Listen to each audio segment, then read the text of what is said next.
Teman-teman yang dirahmati Allah Subhanahu wa taala, musibah apa yang paling fatal dan paling menyakitkan dalam hidup kita coba? Ini ada dapat beberapa share ya.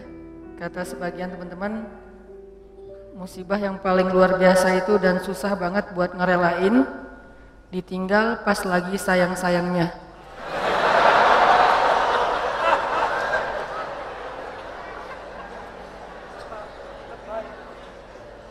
Saya tuh pas baca ini jadi mengenang lagi masa lalu sih. Masa lalu teman saya maksudnya. Atau ada juga yang bilang musibah paling besar yang susah direlain tuh harddisk ke format bersama kenangannya. Jadi tiba-tiba harddisknya error dan di dalamnya banyak foto-foto tentang masa lalu.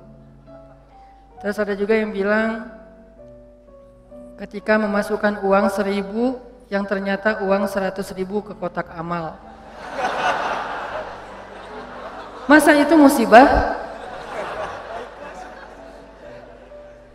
Ada juga yang bilang musibah yang susah kita rela itu adalah Ronaldo pindah ke Juventus.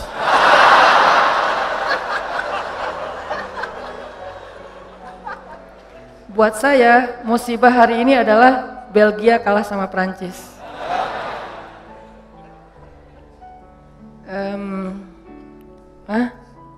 Ada yang bilang musibah itu adalah ketika sosok yang kita pilih gagal di pilgub.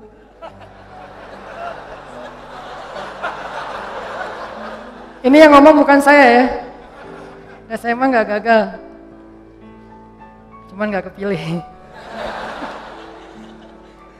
Terus ada juga musibah yang paling berat itu katanya gak di fallback. Oh, kasihan ya. Tahu nggak apa musibah paling besar dalam hidup kita? Musibah paling besar dalam hidup kita itu ditolak sama Allah. Itu musibah paling besar dalam hidup kita. Kayak yang kita baca tadi di dalam surat Al-Munafiqun, ketika mereka berkata di hadapan Nabi Muhammad SAW, "Nashhadu innaka la Rasulullah." Kami bersaksi engkau itu benar-benar Rasulullah. Kata Allah, "Wallahu ya'lamu innaka la rasuluh, wallahu yashhadu innal munafiqina lakadzibun." Allah juga tahu kamu rasulnya dan Allah tahu kalau orang-orang munafik itu adalah orang-orang yang pendusta. Jadi hal yang paling menyakitkan, hal yang paling rugi, hal yang paling ngenes, hal yang paling sedih, hal yang paling musibah besar dalam hidup seorang manusia itu adalah bukan ditolak oleh orang yang dia kecengin, bukan ditolak oleh mertua yang dia datang baik-baik untuk melamar gara-gara kurang modal, gara-gara kurang dalil, gara-gara kurang meyakinkan. Bukan itu musibah yang paling besar, itu musibah tapi masih kurang besar. Apa yang paling besar? Ditolak oleh Allah Subhanahu wa taala. Karena siapapun yang mendapatkan Allah, maka dia mendapatkan semua kebaikan dunia. Dan siapa yang kehilangan Allah, maka dia kehilangan semua kebaikan dunia dan akhirat. Siapa yang mendapatkan Allah? Dalam tanda petik ya. Arti mendapatkan Allah itu mendapatkan ridho Allah, dapat like dari Allah, dapat perhatian dari Allah. Siapa yang mendapatkan Allah, maka dia mendapatkan semua kebaikan dunia dan akhirat. Dan siapa yang kehilangan Allah, berarti dia kehilangan semua kebaikan di dunia dan akhirat. Inilah musibah yang paling besar, teman-teman. Kayak Allah berfirman di dalam Al-Baqarah yang saya sering ulang-ulang. Ketika ada orang yang bilang, "Wa minan nasi man yaqulu amanna billahi wa bil yaumil akhir." Di antara manusia ada yang mengatakan kami beriman kepada hari Allah dan hari akhir. Apa jawaban Allah? "Wa ma hum bimu'minin." Mereka bukan orang yang beriman. Atau di dalam akhir surat Al-Hujurat, ketika orang-orang munafik mengatakan mereka beriman, mereka masuk Islam, kata Allah, sesungguhnya Allah tahu apa yang ada di dalam hati mereka, apakah mereka benar-benar beriman atau tidak. Qalatil a'rabu amanna. Orang Arab Badui mengatakan kami beriman. Qul lam tu'minu walakin qulu aslamna. Kalian belum beriman, kalian baru masuk Islam. Ini artinya teman-teman ditolak oleh Allah Subhanahu wa taala. Ada orang yang sholat, dia puasa, dia haji, dia umroh, dia sedekah, dia tilawah Al-Quran, tetapi dia ditolak oleh Allah Subhanahu wa taala. Kenapa Allah menolak seseorang? Padahal dia mengatakan kalimat yang baik. Kenapa Allah menolak orang-orang yang mengatakan nashhadu innaka la Rasulullah, kami bersaksi engkau Rasulullah. Kenapa Allah menolak orang-orang yang mengatakan amanna billahi wa bil yaumil akhir, kami beriman kepada Allah dan hari akhir. Kenapa Allah menolak orang-orang yang mengatakan amanna, kami telah beriman? Kenapa Allah menolak mereka teman-teman? Padahal ucapan mereka baik. Mereka enggak mengatakan Allah itu maunya apa, Allah itu enggak fair, Allah itu enggak adil, Allah itu kikir, Allah itu tangannya terbelenggu seperti kata-kata orang Yahudi. Mereka enggak ngomong kayak gitu, yang mereka ucapin itu baik. Kenapa ditolak oleh Allah? Karena Nabi mengatakan innallaha la yanzuru ila aswarikum wala ila a'malikum wala ila amwalikum walakin yanzuru ila qulubikum. Allah enggak melihat penampilan kalian, Allah enggak melihat harta kalian, Allah enggak melihat perbuatan kalian. Yang pertama Allah lihat itu adalah qulubikum, niat kalian. Maksud qulub di sini niat. Karena banyak yang salah paham juga teman-teman. Ada yang mengatakan udahlah gak usah terlalu fanatik, yang penting kan hati. Allah kan ngelihat hati. Maksud ngelihat hati ini bukan ngelihat organ yang bernama jantung. Yang maksud ngelihat hati ini bukan ngelihat apa yang kita rasain, bahagia, gak bahagia, bukan. Maksud walakin yanzur ila qulubikum ay yanzur ila niyatikum. Maksud melihat kepada hati itu adalah Allah melihat ke dalam niat kalian. Apakah kalian mengatakan itu dengan jujur bahwa kalian benar-benar beriman, atau itu hanya basa-basi? Apakah kalian mengatakan itu dengan jujur karena benar-benar yakin berserah diri kepada Allah, atau itu hanya modus supaya ditolong oleh Allah, kemudian besok kalian akan meninggalkan Allah setelah mendapatkan kebaikan itu? Allah Maha tahu. Sehingga Allah mengatakan di surat Al-Mulk, wa asirru qaulakum aw ijharu bih innahu alimun bidzatis sudur. Kalian rahasiakan atau kalian tampakkan apa yang ada di dalam hati kalian, innahu alimun bidzatis sudur. Allah tahu banget apa yang ada di dalam dada kalian. Buat Allah, bisikan hati kita sejelas teriakan lisan kita. Gak ada bedanya. Kita teriak pakai mic, kita katakan bohong, saya gak percaya sama Allah.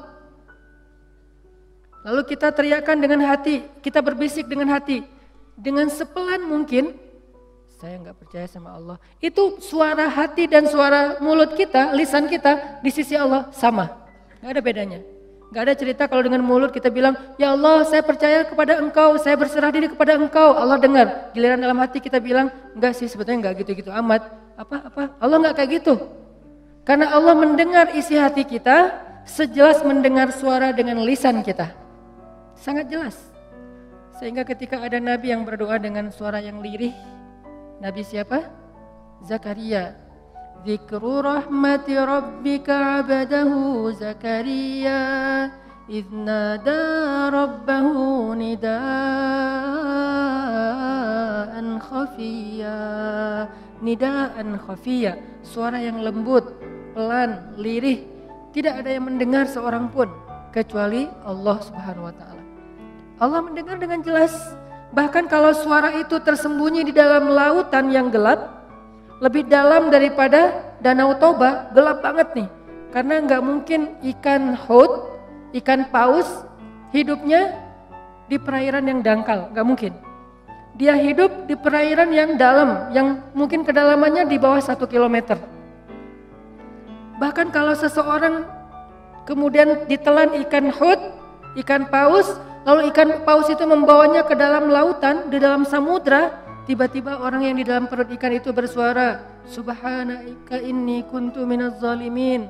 subhanaka inni kuntu minaz zalimin. Pelan sekali suara itu terdengar dengan jelas di arasy Allah Subhanahu wa taala. Jadi enggak ada yang tersembunyi dari Allah. Sehingga apa yang menyebabkan kita ditolak oleh Allah, teman-teman? Bukan ucapan kita kurang fasih. Bukan bacaan Al-Qur'an kita kurang makhraj, kurang bagus tajwidnya. Bukan ketika kita sholat gerakan kita kurang sempurna, bukan. Tapi hati kita yang kurang ikhlas, itu penyebab seseorang ditolak. Bisa jadi gerakan sholatnya sempurna, bisa jadi bahasa Al-Qur'annya ketika dia membaca indah sekali, kalau hatinya tidak seperti yang dia ucapkan, kalau hatinya tidak ikhlas kepada Allah, Allah tolak semuanya. Sehingga salah satu di antara 3 orang yang pertama masuk neraka padahal dia soleh siapa? Qari'ul Quran, orang yang membaca Al-Quran dengan baik. Hafiz 30 juz dengan 10 qiraat plus riwayat. Kan ini enggak mudah kan? Hafal 30 juz, 10 qiraat pakai riwayat. Karena saya pernah ngalamin sulitnya mencari atau mendapatkan riwayat Al-Quran itu susah banget. Saya termasuk orang yang belum berhasil mendapatkan itu. Pernah saya mau daftar ke guru saya, Syekh Tariq Faris di Mesir. Syekh, saya pengen ngambil riwayat Al-Quran. Syekh senang karena beliau suka dengan bacaan saya. Ya udah sini, saya akan ajarin kamu. Syaratnya pertama, kamu hafal 1 buku. Saya dikasih 1 buku, tebalnya 500 halaman. Isinya adalah syair. Kurang lebih 500 halaman, isinya syair. Dan syair itu berbunyi tentang cara baca Al-Quran. Huruf ini ketemu huruf ini, dibaca begini. Ayat ini wakafnya di sini, Nabi dulu wakafnya di sini, ini bacanya dengan riwayat ini begini, riwayat itu begitu dan seterusnya. Tapi bentuknya syair, bahasa Arabnya matan. Syair 500 halaman kurang lebih disuruh hafal. Dikasih. Ternyata kita satu geng, saya beberapa teman-teman termasuk ada anak Mesir. Seminggu kemudian diuji sama Syekh. Ketika seminggu setelah itu kita datang ke Syekh, tiba-tiba anak Mesir, teman saya, dia bilang, Syekh, saya sudah hafal syair itu. Buku tebal, dia hafal seminggu. Terus dites sama Syekh saya, lancar. Terus Syekh saya tanya ke saya, Hanan gimana? Syekh, daftar isi juga belum? Daftar isinya aja belum kehafal, dia udah hafal 1 buku. Saking susahnya mendapatkan riwayat Al-Quran. Jadi kalau ada orang yang hafiz Al-Quran pakai riwayat, itu keren banget tuh. Tapi sekeren itu, sedahsyat itu, sesulit itu dia memperoleh 1 riwayat Al-Quran, kalau nggak ikhlas, habis semuanya. Riya sedikit aja, riya itu nggak perlu ke ribuan orang, 1 orang cukup. Karena riya itu kan nggak harus, saya riyanya cuma 1 orang doang kok, masa hilang sih? Enggak, 1 orang aja kalau kita riya, habis. Apalagi riyanya kepada ribuan orang. Saya pernah ceritakan gimana sulitnya menjaga ikhlas. Ikhlas itu gampang, yang susah itu menjaga ikhlas. Di awal insya Allah ikhlas. Gak mungkin juga kita di awal pengen riya, kan gak mungkin ya. Usolli sunnata tahiyatul masjid ri'a an-nas. Kan gak ada ya. Saya sengaja sholat sunnah tahiyatul masjid karena pengen pamer aja. Allahu Akbar, kan gak mungkin kan. Gak ada di antara kita yang sengaja beramal karena pengen riya. Kita gak di level itu, insya Allah itu bukan level kita. Kita 1 level di atasnya. Di awal ikhlas. Pasti kita mengatakan lillahi ta'ala, karena Allah. Tapi masalahnya di tengah ketika kita lagi ngerjain itu. Ketika kita lagi sedekah lewat kenceleng, dari ujung kita lihat 1.000, 2.000, 5.000, paling banter 10.000, kita 100.000 gitu kan. Pas ngeluarin, asa nggak rela ya 100.000 tapi nggak ada yang lihat. Akhirnya kita sok ikhlas. Bukan ikhlas, sok ikhlas, ditutup di depan biar nggak kelihatan, tapi di belakang orang pada ngelihat. 100.000. Terus nggak dimasukin semuanya, harus ada sisanya, terutama yang bagian angka. Geser aja ke sebelah, biar dilihat, 100.000. Pura-pura ikhlas. Ini namanya meriakkan keikhlasan. Meriakkan keikhlasan. Jadi gak gampang teman-teman untuk ikhlas. Makanya untuk menjaga keikhlasan. Makanya kita berlindung kepada Allah. Ya Allah, jangan tolak saya gara-gara saya tidak mampu menjaga ikhlas. Saya beristighfar, minta ampun kepadamu ya Allah kalau saya pernah riya. Karena kalau ditolak sama Allah, udah kita gak dapat kebaikan apa-apa. Di dunia maupun di akhirat. Kalau Allah menerima kita, maka kita diberikan kebaikan dunia dan akhirat. Wa innama likulli imri'in ma nawa. Semua orang mendapatkan sesuai dengan apa yang ada di dalam hatinya, niatnya, apa yang dia niatkan. Faman kanat hijratuhu ilallahi wa rasulih, fa hijratuhu ilallahi wa rasulih. Kalau Allah menerima kita, kita minta apa aja Allah kasih. Tapi kalau Allah menolak kita, kita mau jungkir balik di Raudhah malam Jumat, bulan Ramadan, pas lagi Lailatul Qadar, gak akan diterima oleh Allah. Kenapa? Udah ditolak. Makanya musibah paling besar itu teman-teman ditolak oleh Allah. Dan Allah menolak kita bukan karena melihat perbuatan kita yang kurang sempurna, amal soleh kita yang tidak terlalu ideal, tapi karena Allah melihat hati kita yang cacat. Cacatnya itu bukan amalannya, tetapi perasaannya, hatinya, niatnya. Kan ada tuh cerita tentang 3 orang yang lagi touring, kemudian terjadi badai, akhirnya mereka berlindung di dalam sebuah gua kan. Kemudian jatuhlah sebuah batu besar menutup pintu gua, mulut gua. Akhirnya mereka sadar, wah kita gak akan selamat nih. Satu-satunya yang bisa buat kita selamat adalah kita duduk berdoa kepada Allah. Karena mau ngedorong batu gak mungkin, nyari jalan lain mentok. Duduklah mereka bertiga berdoa kepada Allah. Orang yang pertama berdoa, ya Allah, saya punya kedua orang tua yang udah sepuh. Ayah dan ibu yang sudah sepuh, yang sudah tua. Dan saya selalu berbakti kepada keduanya.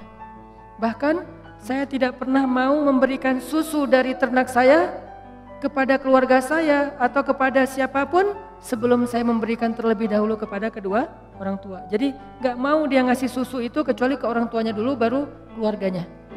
Suatu malam orang tuanya minta susu, udah disiapin, dia peras susu ternaknya, pas mau dikasih ke orang tuanya ketiduran. Dia biasanya kalau udah ngasih ke orang tuanya, baru dia ngasih ke keluarganya, istrinya, anaknya. Kali ini orang tuanya minta susu, pas udah mau dikasih ketiduran. Akhirnya dia tunggu di sebelah orang tuanya yang tidur sampai mereka bangunnya subuh. Dia berdiri sambil megang susu. Kenapa? Dia nggak mau nanti orang tuanya tiba-tiba bangun, manggil dia untuk 2 kali. Dia nggak mau orang tuanya memanggil dia 2 kali. Dia hanya dia pengen sekali manggil udah ada. Sehingga kalau misalnya nanti orang tuanya bangun, dia langsung memberikan susu. Dia tungguin megang susu sampai subuh. Kebayang nggak dari habis Isya, megang susu berdiri sampai subuh demi ingin menyenangkan hati kedua orang tuanya. Dan resikonya apa? Resikonya pegel. Resiko yang lain apa? Resiko yang lain dia tidak tidur semalaman. Resiko yang lain dia tidak memberikan susu itu kepada istri dan anak-anaknya yang juga membutuhkan demi mendahulukan orang tuanya. Lalu dia mengatakan, ya Allah, kalau engkau ridho, engkau menerima kebaikan saya itu, birrul walidain, amal soleh saya itu, karena dia tidak mengharapkan apa-apa kecuali Allah, maka selamatkanlah kami ya Allah. Terbuka pintu itu sedikit, mulut gua, batu itu bergeser. Tapi belum bisa keluar orang. Orang yang kedua berdoa lagi, ya Allah, saya punya sepupu, cantik, saya suka sama dia, tapi dia nggak perhatian sama saya, dia cuek sama saya, dia kayak biasa aja sama saya. Sampai suatu saat dia butuh saya, dia pinjam duit 150 dinar, saya bilang saya akan bayar dengan syarat kamu mau tidur bareng dengan saya. Akhirnya saya pinjamkan 150 dinar, sebelum saya menidurinya, dia mengatakan, ya fulan, ittaqullah, takutlah kamu kepada Allah. Akhirnya saya sadar, saya pun lari meninggalkannya, karena saya tidak mau terjebak dalam perbuatan zina, karena saya takut kepada engkau ya Allah. Seandainya engkau ridho dengan apa yang saya lakukan, saya tidak melakukan itu kecuali takut kepadamu ya Allah. Takut ya, cinta, takut, berharap itu semuanya bagian dari iman, gak usah dibenturkan. Karena takut kepadamu ya Allah, maka selamatkan kami. Bergeser lagi itu batu besar. Tapi belum bisa keluar orang. Yang ketiga berdoa, ya Allah, saya punya pekerja, saya punya pegawai yang suatu saat pulang ke rumahnya, pulang ke kampungnya, belum mengambil gaji. Lalu gaji itu saya kembangkan, saya berdayakan sampai bisa membeli ternak yang banyak, memenuhi lembah, onta, kemudian domba, dan segala macam. Tiba-tiba dia datang, Tuhan saya pengen mengambil gaji saya katakan gaji kamu itu semuanya. Tuhan jangan bercanda, gaji saya nggak sebanyak itu. Ya memang, tapi sudah saya kembangkan menjadi berkah dan berkembang. Maka itulah semua hasilnya. Lalu dia mengambil semua ternak-ternak itu dan tidak menyisakan satupun untuk saya. Kalau engkau ridho ya Allah, selamatkan kami. Bergeser lagi batu itu dan mereka bisa keluar. Ini kalau Allah menerima kita, teman-teman. Wa man yattaqillaha yaj'al lahu makhraja. Siapa yang taat kepada Allah, siapa yang bertakwa kepada Allah, siapa yang ikhlas kepada Allah. Karena salah satu makna takwa itu ikhlas. Kan Nabi bilang at-taqwa hahuna kan? Takwa itu di sini, bukan di sini. Takwa itu bukan di sini, bukan di sini, bukan di pakaian, takwa itu di sini. Ada orang yang pakaiannya menarik, ada orang yang tutup kepalanya menarik, ada orang yang ucapannya fasih dan menarik. Sehingga kata Allah di surat Al-Munafikun, kalau kalian melihat penampilan mereka kalian akan takjub. Kalau kalian mendengar ucapan mereka kalian pasti akan mengikutinya. Apa maksudnya? Penampilannya meyakinkan sekali sebagai orang solih. Terlihat sekali aura orang yang taat kepada Allah. Penampilannya tuh udah syar'i banget. Kalau dia seorang laki-laki, penampilannya terkesan orang yang paling banyak ilmu. Kalau dia seorang perempuan, penampilannya terkesan orang yang sangat menjaga diri, tertutup rapat auratnya. Dan kalau dia bicara, kalian akan mendengar ucapan mereka. Kenapa? Dia bicara Allah berfirman, Rasulullah bersabda, Allah berfirman, Rasulullah bersabda. Semuanya dalil. Kenapa malah Allah menyebut mereka orang munafik? Karena apa yang mereka tampilkan, apa yang mereka ucapkan tidak sesuai dengan apa yang mereka niatkan di dalam hati.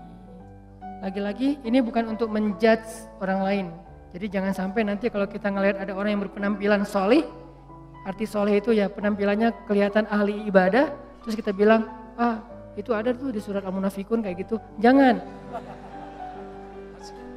Langsung kita menjudge orang lain seolah-olah itu kayak di surat Al-Munafikun ayat 4. Terus kita lihat cewek yang jilbabnya syar'i, nah itu ayat 4 Al-Munafikun banget tuh.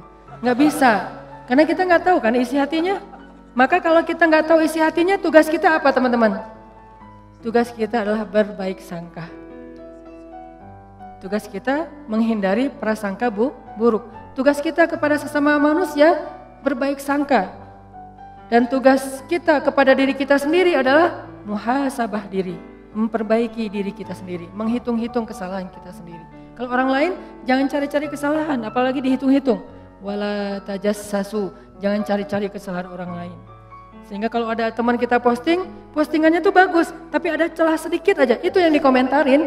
Padahal bukan itu inti dari postingan tersebut. Nah ini berarti tajassus. Apakah kita lupa dengan ayat itu? Padahal itu ayat yang paling populer di surah Al-Hujurat. Sampai Allah mengatakan, maukah kalian memakan bangkai saudara kalian sendiri sementara kalian merasa jijik? Ini artinya gak bisa kita menjudge orang lain. Ini lebih ke diri kita sendiri. Ternyata Allah gak ngelihat dulu penampilan kita, walaupun itu nanti akan dilihat, cuman bukan yang pertama. Kalau ini beres, baru dilihat yang penampilan, dilihat ucapan, dilihat perform kita. Kalau ini udah beres. Kalau ini gak beres, yang lain gak dilihat.